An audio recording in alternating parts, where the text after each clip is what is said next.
Cars on the grid now forming up, and the lights will be on the RaceRoom race experience gantry. Those engines revving up now as we get ready for the start of this race. What will happen today? Will this be a Tim Heineman victory? Will Keithley manage to bring it home? Will the points gap close, or will it widen? Lights are on. Lights are green. We are green flag here at Moscow. Great start there from Tim Heineman. Bad start from Keithley.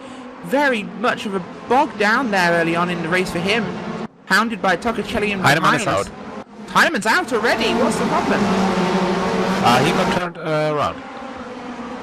Tim Heineman turned around. Hopefully going to get a replay of that, but we think Jack Keithley possibly involved. Yeah, it was a close battle between Keithley, Hinman and Tocacelli for the lead, and I guess Willy Winchett was also in there, and it turned Heineman around. He's now in P15. He is indeed, and this will be a long climb for Tim Heineman to try and recover from that first corner mistake. Tim Heineman desperately needed a good finish here. Moscow's been his weakest track, and he's now fighting hard to try and get back to the front. He's crashed again!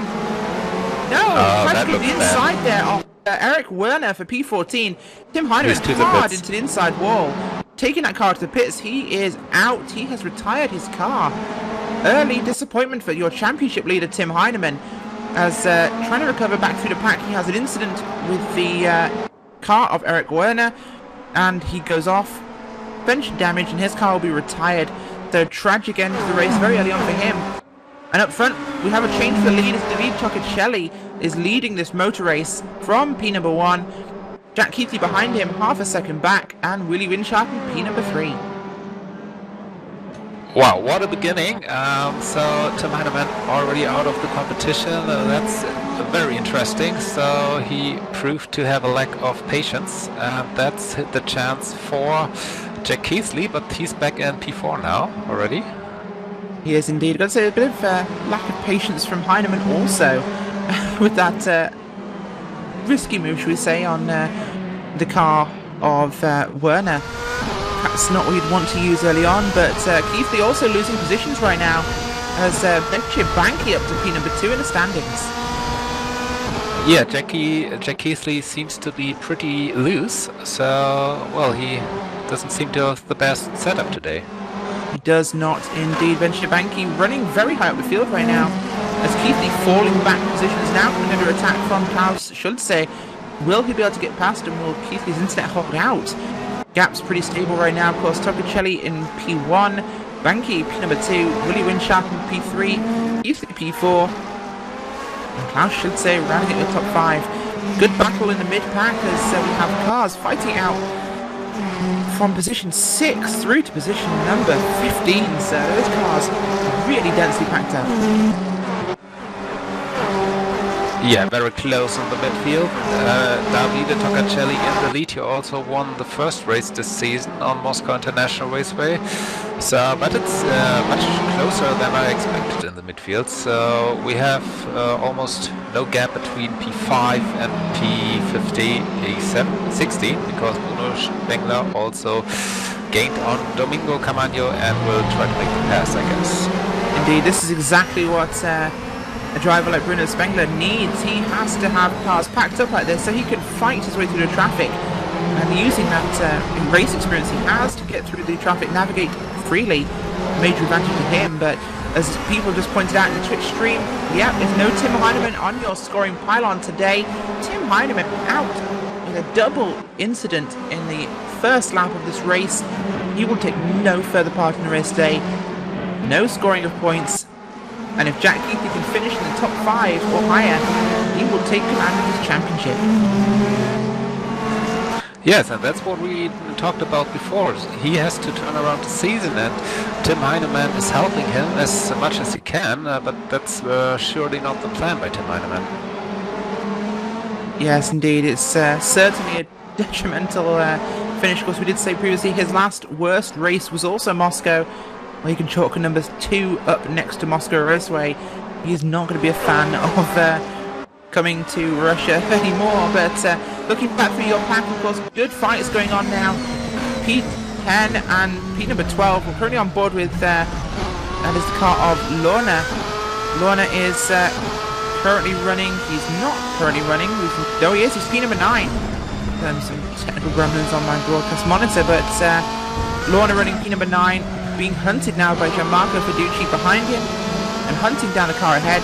That is Harry Darman, but he's 2 seconds back. Can he close that gap? He'll have to if he wants to gain any positions right now, and definitely make an escape from Fiducci at the rear. Gianmarco Fiducci in that BMW M4 behind him, stalking the Red Bull machine there of Lorna. Do you think he has anything to do, Fabian? Well, Moritz Löhner will not think about Harry Damon in front of him. His mirror is full of cars, so he has 6 cars in his back, and he might be pretty nervous right now. We could expect if he gets offline there, he will lose more than just 1 position, so this is a fight for his race for Moritz Löhner. If he's offline, this could be at least 4, 5, 6 cars that get past him. He could go from 9th to 15th position in very short order. Up front, of course, it's David Toccacelli leading this race, currently putting in great laps at the front. 2.3, well, nearly 3 seconds clear now of Benchir Banki in second. Windschatten only a half a second behind him in P number 3. 0.2 seconds behind them. Well, he's coming back for the fight. It's Jack Keithley, Englishman, driving his Petronas Mercedes back into the fight here, right on the rear bumpers of second and third position cars. Will he have anything for them? Got a car spinning on the racetrack. That is, I believe, we need to try and find out who that was. Any idea, Fabian? Johan Jocelyn is way back, 13 seconds to Bruno Spengler, and Eric Werner's at the pits. But now Eric Werner is. Yep, Eric Werner spun out and he's now in the pits, so major delay for him. Johan Jocelyn also recovering, being involved in that moment back there. Going to have quick back on board now with Tim Heineman. Not Heineman, sorry, Jack Keithley. Getting those two championship leaders mixed up here as Keithley. I nearly did it a second time. Jack Keithley all over the back now. Willie Winchard. Can he throw it to the inside here? No, not quite able to. That car getting very loose on him there. But stalking his German counterpart right around this track. Those two separated by not very much in the track. Keithley's car looking incredibly loose, Fabian. Yes, we saw that early in the race, and it didn't change. So there's no tire wear in this championship, so that won't change the balance on his car. And he has dirty air all the time, so yeah, it's a handful for Jack Keithley today. It is indeed. Jack Keithley driving his heart out right now, not able to catch up to the car there of David Toccacelli, who is nearly 4 seconds clear of Banki. But, well, second and third are both in his grasp. He's trying everything he can now to catch up. Can he find what he needs?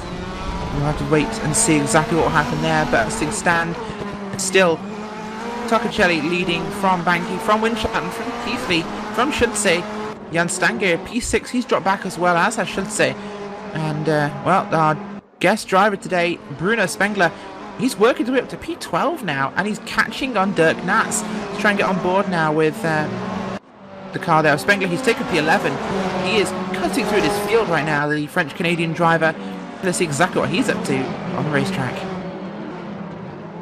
Yeah, he is a well-experienced guy, so he really showed the needed patience, and now he's there he goes. forward. Got straight past Lorna, right up the inside of the corner. That racecraft really showing he might not be up to scratch with the current versions of the simulator, but very good move there from the French-Canadian driver.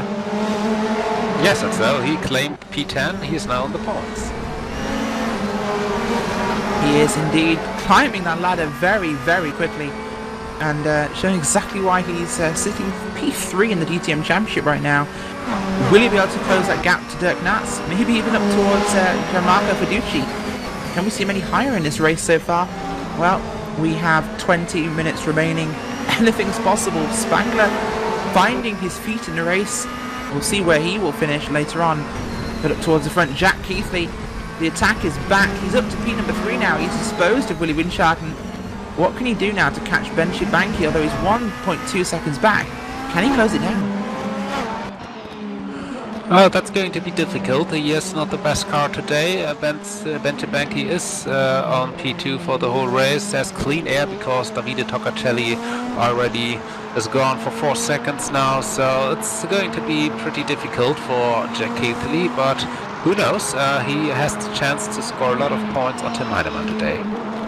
He does. Jack Keithley must be staring at his router, hoping it doesn't turn to potato net like it has in recent weeks. Certain issues befalling the Englishman that have really cost him a chance in this race, no more so than Norrisring last week, of course. Well, we've seen it bad, but terrible connection for him last week, involving him in several accidents and damaging that car beyond any real pace.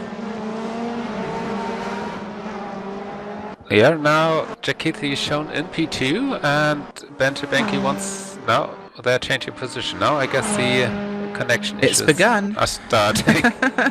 It's begun. Keithley the Christmas tree has begun once again, and I'm sure we'll see him flashing in and out like some sort of disco submarine throughout the race, but he's currently shown down in P number 6, which is quite surprising for Jack Keithley, although he's seen now behind Jan Stange, so he is down to P6, I believe. Yeah, it looks that way. If you switch to Stange, Jack Keithley is behind him, so that should be the real position of him in the race right now. Wow, he's gone from potentially... Oh, Spengler's turned around. Just lost Bruno Spengler on the racetrack. He's had a moment to try and find out exactly what's happened to him. Lost it in the final sector of the race. Got a replay up for you right now. Oh, we're trying to get a replay up for you right now. The director in my ear. He's got that car turned back around again and he's going once more, but really costing the Canadian driver a lot of positions on the racetrack, Fabian. Replay up for you now.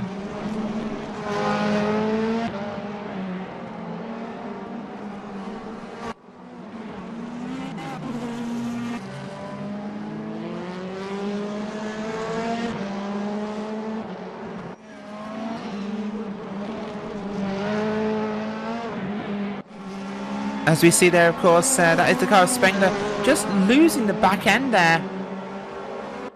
Bit of a problem for him.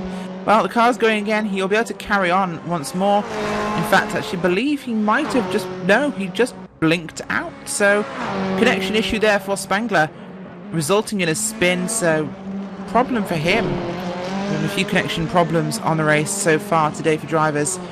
And, well, we're going to check up on our favourite connection issue. Now, it's Jack Keithley, currently P5. He's managed to pass Jan Stange.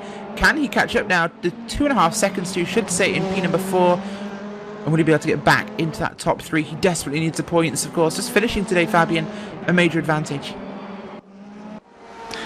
Yes, but the question is how strong do those connection issues disturb Jack Keithley? On the forums he always says that he doesn't even realize that he has connection issues, so he should be fine, and he has the speed in his car actually to run up to P3, I guess, but I think Davide Toccacelli and Ben Bianchi are way too fast for him today, but still he could score some points on Tim Heinemann.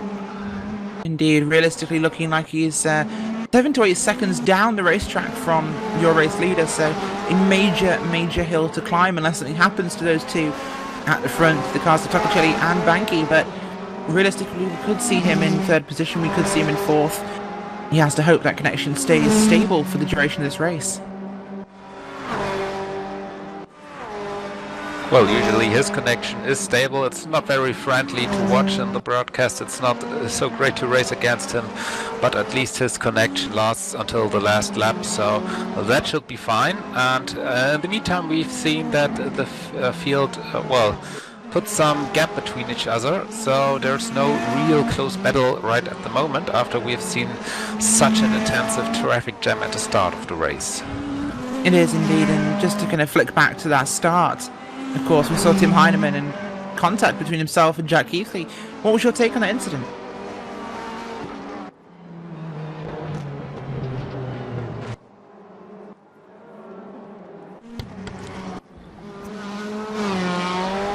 Are you with us, Fabian? Yeah, I'm with you.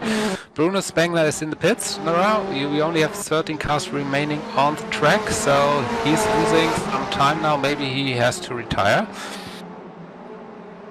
He possibly does indeed, but just going back to what I was asking a moment ago, going back to the first lap of the race, your take on the Hinman-Keithley incident?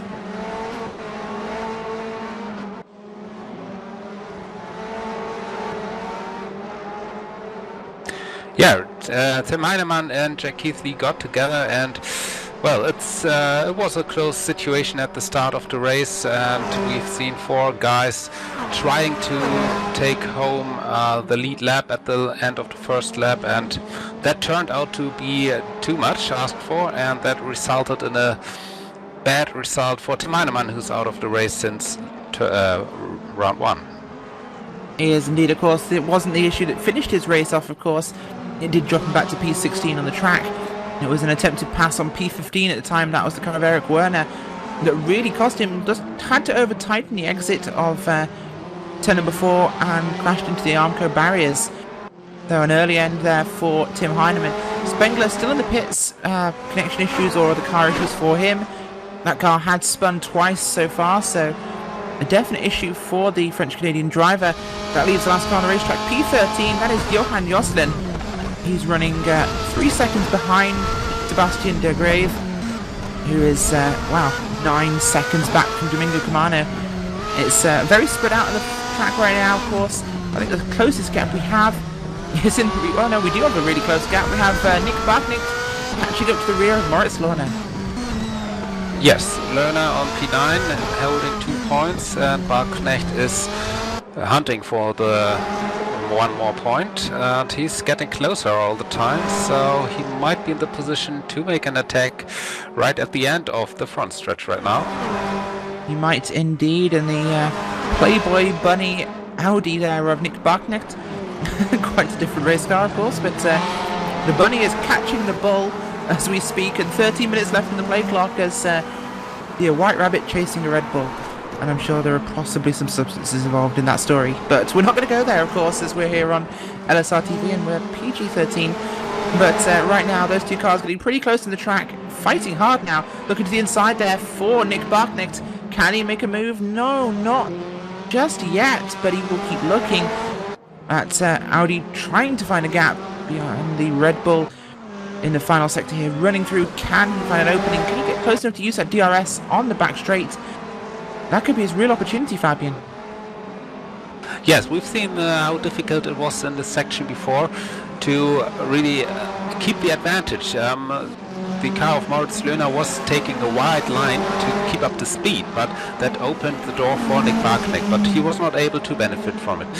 Now DRS is a factor, but I guess Nick Barknecht is saving DRS for the front stretch because that's the most prestigious spot on the track to use it. Absolutely, we all know race drivers are nothing short of showmen, so of course they want to use that pass in the place where everyone will see them doing it. Of course, not many grandstands down the penultimate straight here, but of course if someone's used DRS on you, they get past you into that final corner, and you're still within a second as you leave the final corner, you have the chance to attack back. So it's a major advantage there to have that saved and to deploy it in the second straight. Yeah, sometimes it's the only way to defend yourself. After that, it's not that difficult to defend yourself without DRS because we see it now. Moritz Lohner is in that section again. It's not that difficult to defend about Nick Barknecht because the track is very narrow at that stage of the track. It is indeed. Of course, that final sector very twisty and very tight, so you really have to get a great exit and do it. We say that, of course, the drivers have to be within 1 second to use DRS, but realistically, for it to affect a pass, Fabian, you need to be within about half a second. Yes, and there's one guy being just half a second behind his opponent, and that is Klaus Schulze in P5. He is, hunting Jack Keithley, so trying to secure some points for his German fellow Tim Heinemann.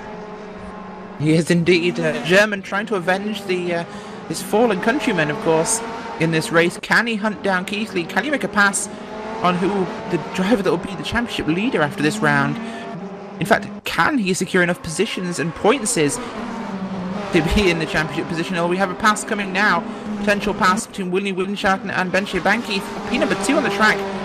Windschatten pushing hard right now. Can he get his Audi past the sister car there of Banky? Of course, not on the same team, but seeing two of the same manufacturer fighting here in DTM, very exciting. Will he be able to get past? What can he do? No, squirming on the curbs there for Windschatten. Just not able to find a line. Yeah, we show how intensive this battle is. So Windschatten came out of the turn wobbling all over the track, but he stays in touch with Banky, and so they are going back, and there are just 3 more turns, and then they will be back on the front stretch, and Windschatten is very, very close.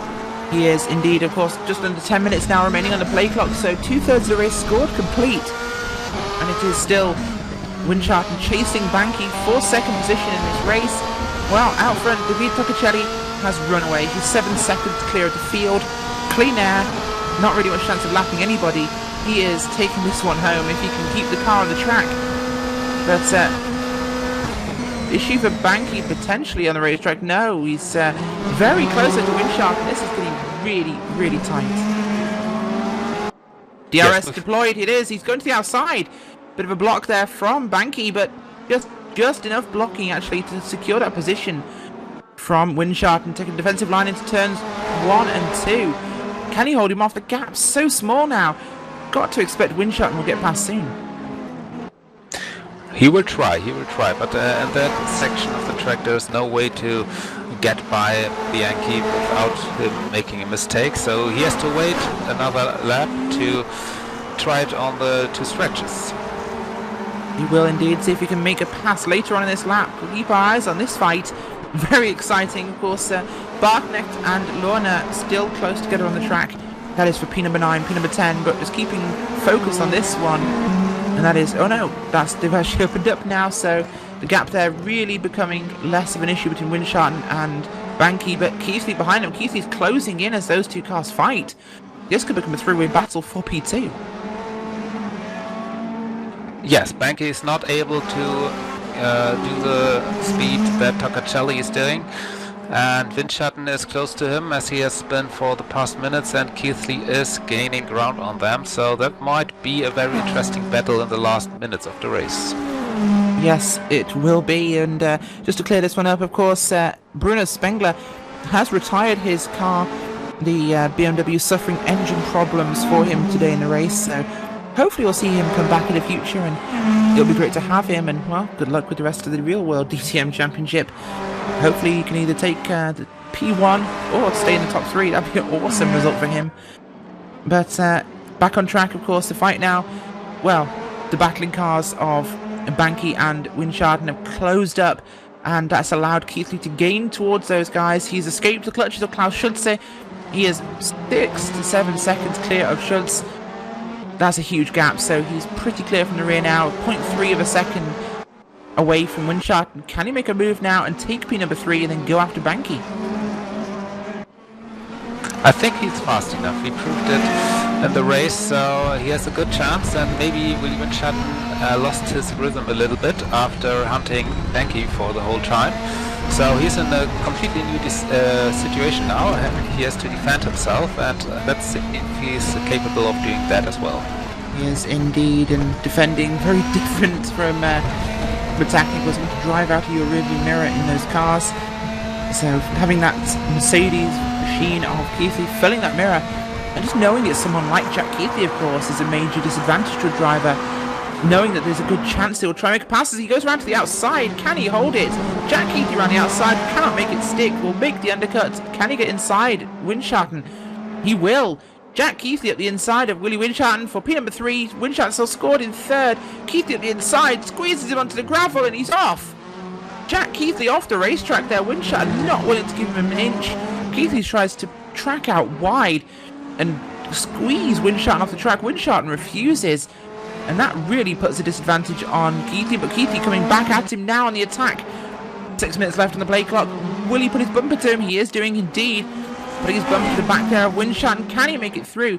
Can he make a hole? Those 2 cars starting to look more like Dodgems than high-performance race cars. As bumpers being applied, this is starting to get really entertaining, Fabian. Yeah, that's amazing. So, what a close battle through those corners. So, I've never seen that before. And, well, Jack Keithley almost threw away the race again, but now he pushes Winschatten out of the way. So, that's not very British, to be honest. No, it is not. As we saw there, Jack Keithley spins Willie Winschatten off the racetrack to gain that position. That's probably aggressive and might well be reviewed, but for the time being, that is Jack Keithley scored in P number 3 on the racetrack.